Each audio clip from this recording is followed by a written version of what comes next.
నమస్తే. ఇన్నాళ్ళు నన్ను సపోర్ట్ చేస్తూ, ఎంకరేజ్ చేస్తూ మీ ప్రేమని నాకు అందిస్తున్న ప్రతి ఒక్కరికి కృతజ్ఞతలు.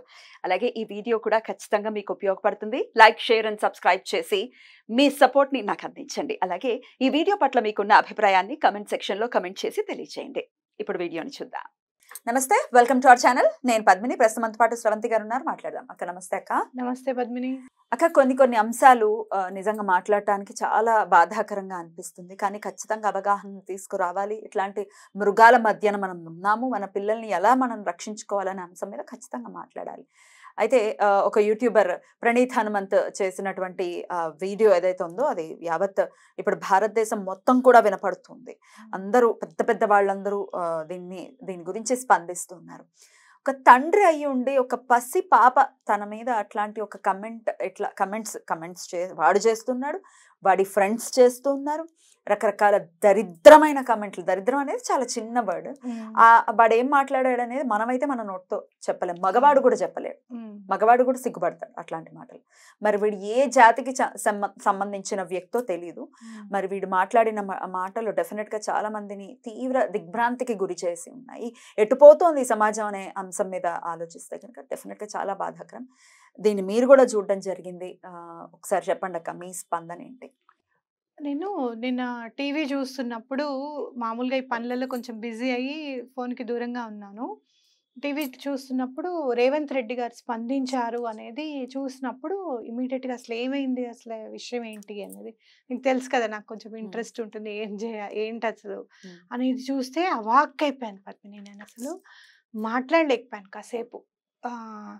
అంటే అసలు ఆడపిల్ల అంటే చాలు కేవలం ఒక పనికొచ్చే విధంగా అలాంటి ఆలోచనలతో నిండిపోయి ఉన్నారు అని అంటే వాళ్ళకి ఇంకా చిన్నపిల్లలు పెద్దవాళ్ళు ఎవరైనా ఒకటే అనమాట. ఇంకా అంటే తండ్రి కూతుళ్ళ సంబంధం ఇంకా ఎంతవరకు ఆ వీడియో యూజ్ చేసుకోవాలో అంతవరకు యూజ్ చేసుకొని కట్ చేశారనమాట. నేను చూసి అవాక్కయ్యాను అని అంటే మరి వాడు ఎలాంటి వాళ్ళ పెంపకంలో పెరిగాడు, వాడికి అసలు మాట్లాడడానికి నాలుగెట్లా వచ్చింది అనేది అసలు ఎంత జుగుప్సాకరం అని అంటే అసలు మిగతా వాళ్ళందరూ కూడా వాళ్ళని నించోబెట్టి నిజంగా కత్తికి ఒక అండగా ఒక్కొక్క కత్తికి ఒక్కొక్కడికి యూజ్ చేయాలన్నంత కోపం వస్తుంది అన్నమాట. అంత అసలు ఏమొద్దు, నాన్ అవైలబుల్ వారెంట్ ఉండాలి వాళ్ళకి. ఎందుకంటే పిల్లని అలా సెక్షువల్ దానికి యూజ్ చేసుకున్నారు అని అంటే అది పోక్సో చట్టం కింద కూడా తప్పకుండా వేయచ్చు మనం. అంటే ఒక చిన్న పిల్లని ఆ దృష్టితో చూశాడు అని అంటే అంతకుముందు వాడు ఎంతమంది పిల్లల్ని అలా దృష్టితో చూసున్నాడు, లేకపోతే ఎవరినైనా ఇబ్బంది పెట్టి ఉండొచ్చు. కంపల్సరీ వాడు ఎక్కడున్నా సరే ఏదో ఎలక కన్నంలోకి వెళ్ళిపోయినట్టు వెళ్ళిపోయేది. పైగా క్షమాపణ ఒకటి, మళ్ళీ క్షమాపణ చెప్పటం కూడా అసలు నేను చెప్పింది ఒకటి, చిత్రీకరిస్తుంది ఒకటి, అర్థం చేసుకుంది ఒకటి అని అంత సిగ్గు లేకుండా అలాంటి మాట మాట్లాడటానికి ఏం చెప్తాడు, ఏం అర్థమవుతుందంటే ఇంకా చాలా డీప్ గా మాట్లాడుతున్నాడా. ఒక తండ్రి కూతుర్ల ప్రేమ చూపిస్తూ అయ్యో మనం చూస్తాం నాన్నకి ప్రేమతో మూవీ వచ్చినప్పుడు కూడా ప్రతి ఒక్కళ్ళు వాళ్ళని విజువలైజ్ చేసుకున్న వాళ్ళే. ఎంతో ప్రవచనకర్తలు కూడా నేను అప్పుడు నాన్న ప్రేమను సరిగ్గా అర్థం చేసుకోలేకపోయాను అని చెప్పి బాధపడిన వాళ్ళని నేను చూశాను. తండ్రి కూతుర్లను అట్లా మాట్లాడడము అనేది చాలా, అసలు వాడు ఏ ఉద్దేశంతో మాట్లాడారు అనేది క్లియర్ కట్ గా అర్థమైపోతుంది. అది కావాలని క్షమాపణ చెప్పినట్టు, అంటే తప్పించుకోవడానికి చెప్పినట్టే, అదే ఫీల్ అయినట్టుగా కాదు. నేను చేసింది కాదు, మీరే రాంగ్ గా ప్రొజెక్ట్ చేస్తున్నారు, పోర్ట్రే చేస్తున్నారు అని అంటున్నాం. అసలు చాలా అంటే అతి తెలివిని ఉపయోగించడం అన్నమాట. అక్క చదువుకుంటే సంస్కారం వస్తుంది అని అంటారు కదా, మరి చదువు ఎక్కువైతే కీకరకాయ అయింది అనేది కూడా మనం వింటూ ఉంటాం కదా. మరి ఇంత చదువుకున్నటువంటి ఫ్యామిలీలో పుట్టారు, ఒక ఐఏఎస్ అధికారి కొడుకు ఆయన, ఈ చిన్న చితక వ్యక్తి కాదు. మరి ఇంత చదువుకు మరి ఎందుకు అక్కడికి వచ్చింది చదువు అంటే ఏం చెప్తారు? చదువు అనేది మనకి ఎంతవరకు అంటే మన జ్ఞానాన్ని పెంపొందించడానికి ఉపయోగపడుతుంది పద్మిని ఎప్పుడైనా, కానీ సంస్కారానికి కాదు. సంస్కారానికి కానే కాదు. ఇదే తండ్రి కూతుర్లు మీకు చెప్తాను, వాళ్ళు రోజు పని చేసుకునే వాళ్ళు అనుకుంటాను, వాళ్ళు పాటలకి చేస్తున్నారనమాట. ఇన్స్టాగ్రామ్ లో చేస్తారు కదా, రీల్స్ చేస్తారు కదా. నేను చూస్తే 2 లక్షల మంది ఫాలోవర్స్ ఉన్నారు వాళ్ళకి. వాళ్ళు ఏం లేదు, తండ్రి కూతురు పాటలు పాడుతూ ఉంటారు అన్నమాట. ఫ్యామిలీకి సంబంధించిన రీల్స్ అన్ని చేస్తూ ఉంటారు. అంటే వాళ్ళకి చూడు మరి ఎలా అబ్బింది అది ఎక్స్ప్రెషన్స్ కానీ అవి కానీ ప్రేమగా వాళ్ళ మధ్యలో ఆ ప్రేమ ఉండబట్టే ఆ ప్రేమ అనేది భావ్యక్తీకరణ అవుతుంది. యోధ అని జబర్దస్త్ లో ఒక పాప, ఆ తండ్రి కూతురులు కూడా ఎంత చక్కగా డాన్సులు చేస్తూ ఉంటారు, క్యూట్ గా ఉంటారు వాళ్ళిద్దరు చేస్తూ ఉంటారు. మన మహేష్ బాబు గారు వాళ్ళ అమ్మాయి ఆయన చేస్తూ ఉంటారు. అంటే ఒక కూతుర్ని పెట్టి ఏదైనా చెయ్యాలంటే కూడా భయం వేస్తుంది అనమాట. రేపు పొద్దున నన్ను నా పిల్లని ఏమని ఎలివేట్ చేస్తారో, ఏం అర్థం చేసుకుంటారో అని చెప్పిన బాధ అనేది, ఆ భయం అనేది ప్రతి ఒక్క తండ్రిలోనూ వీళ్ళు నింపేశారు నిజంగా చెప్పాలి అని అంటే. ఇలాంటి వాళ్ళని అస్సలు క్షమించద్దు. నిజంగా చెప్పాలి అని అంటే సాయి ధర్మ తేజ్ గారికి మంచు మనోజ్ గారికి మనం చాలా వాళ్ళని అప్రిషియేట్ చేయాలి నిజంగా చెప్పాలంటే. అంటే సమాజం కోసం బ్రతకాలి ఒక వ్యక్తి అనేది ఖచ్చితంగా ఈ విషయం మీద నిరూపణ అవుతుంది పద్మిని. ఏదో వాళ్ళ పాపాన వాళ్లే పోతారులే అని వదిలేకూడదు ఎప్పుడు కూడా. సమాజంలో ఏదైనా జరుగుతుంది అన్నప్పుడు స్పందించాలి. అది మన స్పందన ఇంకొకళ్ళకి యూజ్ అవుతుంది రేపు పొద్దున్న. ఎలా చేయాలి దీని మీద మనం చందు గురించి ఆ అమ్మాయి గురించి మాట్లాడినప్పుడు మీరు మాట్లాడకండి మేడం అని అంటే నేను అదే ఆ ఎక్స్ప్లెనేషన్ ఇవ్వడానికి కూడా, అయ్యో మనకి తప్పు అనిపించింది మనకి చెప్పినప్పుడు చాలా మంది ఇలా రిలేషన్స్ లో ఉండిపోయి బయటికి రాలేక ఎలా బయటపడాలిరా బాబు అని ఆలోచిస్తున్నప్పుడు తప్పకుండా మేము ఉన్నాం మీకు హెల్ప్ చేయడానికి, మీరు అలాంటి వాటిలో ఇరుక్కుంటే గనుక మాకు చెప్పండి అని చెప్పడం జరిగింది అనమాట. అందులో ఎవరికి ఒక్కళ్ళకి మంచి జరిగినా మనం హ్యాపీ ఫీల్ మాట్లాడాలి. మనకి మాట్లాడే పరిస్థితి ఉంది, ఖచ్చితంగా మాట్లాడాలి. వాయిస్ వినిపించకపోతే ఇంకెందుకు మనం ఎన్నాళ్ళని ఇలా కూర్చుంటాం. సరే అక్క, ఇంకొక పాయింట్ గురించి మాట్లాడితే, ఇవాళ రేపు సోషల్ మీడియా వచ్చిన తర్వాత ఈ స్వేచ్ఛ ఎక్కువైపోయింది. ఎవరినైనా ఏమైనా అనొచ్చు. అందున ఒక ఆడవాళ్ళు ఎవరైనా కనిపిస్తున్నారు స్క్రీన్ ముందు అంటే అది ఎవరైనా కానివ్వండి, వాళ్ళని తిట్టటమే పనిగా పెట్టుకొని ఉన్నారు. ఒకరు ఆబ్జెక్టిఫై చేస్తాడు, ఒకడికి పాపం హెయిర్ స్టైల్ నచ్చదు, ఒకడికి పాపం మేకప్ వేసుకుంటే వాళ్ళు ఇబ్బంది పడిపోతుంటారు, అంత మేకప్ ఎందుకనో ఒకడు, అంత మాట్లాడతావేనో ఒకళ్ళు. ఇప్పుడు మాధవీలత గారు ఎన్నో వీడియోస్ లో మాట్లాడున్నారు, ఎంతమంది ట్రోల్ చేశారు ఆవిడ గురించి. మన వాళ్ళే, బయట పాపం వేరే కులస్తులు వేరే ధర్మానికి చెందిన వాళ్ళు కూడా కాదు, మన వాళ్ళు. అసలు మిమ్మల్ని నన్ను ఇట్లా అసలు ఇలా చెప్పుకుంటూ పోతే ఒక ఆడపిల్ల కనపడింది అంటే ఇంకా ఎన్నాళ్ళని వీళ్ళు అనుకుంటున్నారు, వంటింట్లోనే ఎక్కడో దాక్కోవాలి ఆడది అని ఎన్నాళ్ళు అనుకుంటున్నారు. ఈ మగవాళ్ళ థాట్ ప్రాసెస్ మారాల్సిన అవసరం ఇంకా ఉంది అంటారా? తప్పకుండా. మగవాళ్ళదే కాదు, ఆడవాళ్ళ థాట్ ప్రాసెస్ కూడా మారాలి.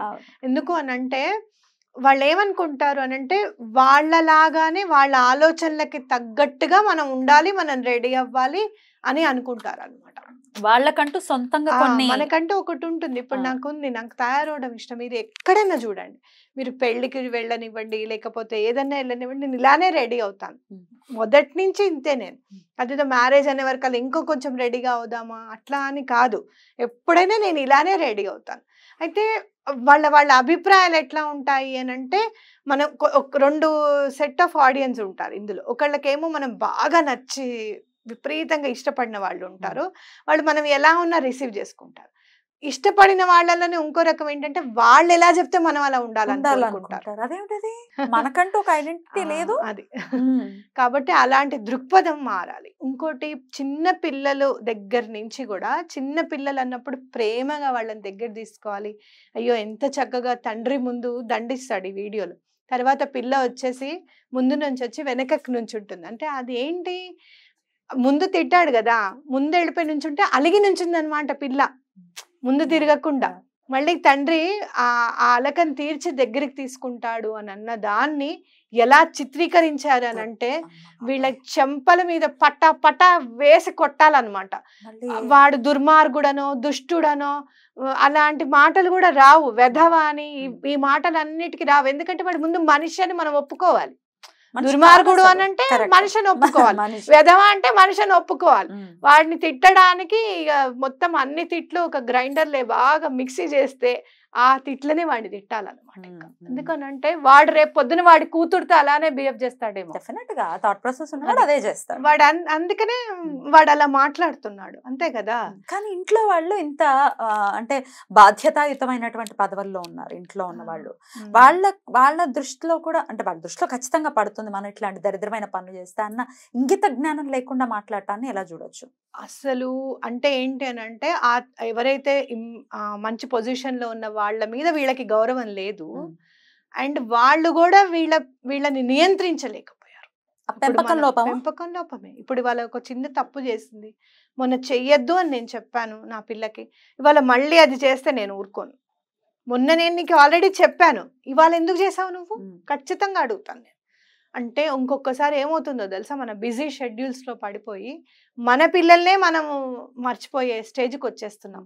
నిజంగా చెప్పాలి అని అంటే మీరు నీతి కథలు ఇవాళ నుంచే మీరు నేర్చుకొని మీ పిల్లలకి నేర్పించండి. నేను మొన్న ఆ కర్ణుడి గురించి మాట్లాడుతుంటే మా అమ్మాయి, అమ్మ దుశ్శాసనుడికి అసలు అది చెప్పిందే ఐడియా ఇచ్చిందే కర్ణుడు అని చెప్పినప్పుడు నేను అవాక్కయ్యాను. ఇంత నేర్చుకుందా నా కూతురు అని చెప్పి. అలా మనము ఆ ఎన్వైరన్మెంట్ని పిల్లలకి కల్పియాలి పద్మిని. మన పురాణాలన్నిటినీ ఒక మిత్గా మాట్లాడుకొని మైథాలజీ అని అనేస్తున్నాం మనం. నాకు స్పిరిచువాలిటీ అనాలంటే కూడా భలే బాధ అనిపిస్తుంది. ఆధ్యాత్మికానికి కూడా ఒక మంచి పేరు లేకుండా పోయిందా ఇంగ్లీష్లో అని అనిపిస్తుంది నిజంగా చెప్పాలి అని అంటే. ఏంట్రా బాబు ఈ బాధ అని అనిపిస్తుంది నిజంగా. చాగంటి గారు కూడా ఒక మాట అన్నారు, ధర్మానికి సరైన పదమే లేదు, అందుకే lord Rama always believes in ధర్మ అని అన్నారు. ఇంగ్లీష్ లో వర్డ్ లేదు, ధర్మ ఉంది. కాబట్టి నిజంగా అలా మనం పిల్లలకి నేర్పించాలి. అది మైథాలజీ కాదు. నిజంగా చెప్పాలి అని అంటే రాముడి గురించి కృష్ణుడి గురించి మన పాఠ్య పుస్తకాల్లో ఉంటే గనక ఈ రోజున ఇలాంటి వెధవలు మాట్లాడకుండా ఉంటారు అనేది ఖచ్చితమైన అభిప్రాయం. డెఫినెట్లీ. కృష్ణుడి గురించి అన్నారు కాబట్టి ఎవరో పరధర్మం వాళ్ళు మాట్లాడాల్సిన అవసరం లేదు. ఇంగిత జ్ఞానం లేని మన వాళ్ళే కృష్ణుడి గురించి కృష్ణుడిని ఒక పావర్ట్ గా లేకపోతే ఒక ప్లే బాయ్ గా మాట్లాడుతూ ఇక్కిలిచ్చే వాళ్ళు ఎదవలు చాలా మంది ఉన్నారు. ముందు వాళ్ళు మారాలి కదా. వాళ్ళు మారడం కాదు సరే, కృష్ణుడు ఆ పని చేశాడు అంటే మరి కృష్ణుడు ఒకటే వేలు మీద గోవర్ధనగిరి పర్వతం కూడా ఎత్తాడు. అలాగే ఆవుల్ని చక్కగా ఆయన కాపాడాడు, సంరక్షించాడు, ఇంట్లో మనుషుల్లా చూసుకున్నాడు గోమాతని.